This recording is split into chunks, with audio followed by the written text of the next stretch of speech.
Добре дошли в Холивуд, мястото, което обещава мечти. В сряда една мечта ще стане реалност за победителя в 8-то издание на American Idol. Кое прави American Idol толкова успешно телевизионно предаване? Това не е просто телевизионно шоу, това е феномен, защото това е American Idol. Търсене на голямата звезда. American Idol е ракета-носител за талантливи и не чак толкова талантливи изпълнители.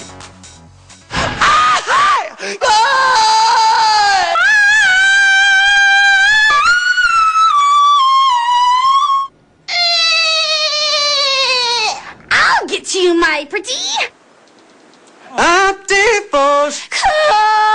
Girl! Oh, maybe start again. Sorry. Sorry. Jeremy, do you notice something? Well, now I do that I open my eyes. They left. American Idol е телевизионната версия на сбъднатата американска мечта. The winner of American Idol 2002 is Kelly Clarkson. Кели Кларксън е първата, която печели формата преди 8 години и днес се радва на успешна кариера с 2 награди Грами и още безброй отличия, милиони продадени албуми и десетки хитове. Същата съдба споходи и другите победители през последните 7 години. Кодът театър в Холивуд. Тук раздават наградите Оскар. Но за екипа на American Idol това е просто мястото за театралните им кастинги. Но не Холивуд превръщат American Idol в телевизионна сензация. Тайната се крие в журито и по-специално в Саймън.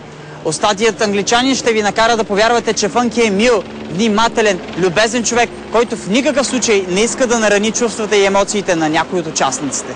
The Prince of Darkness himself, Simon Cowell.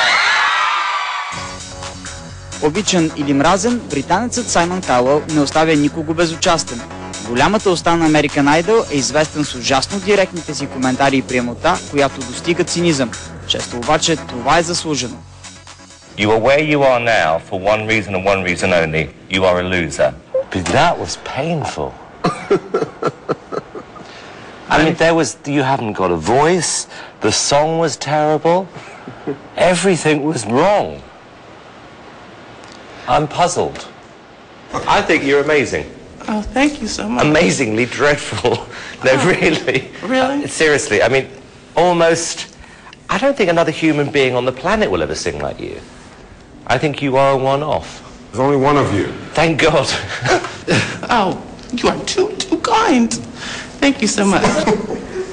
I'm confused. Освен Саймън, в журито са музикалният продуцент Ранди Джаксън, поп-певицата и хореограф Паула Абдул, а от тази година към тях се присъедини и Кара Диогарди, поп-изпълнител, композитор и текстописец. Но като че ли цялата омраза на участниците е насочена към Саймън.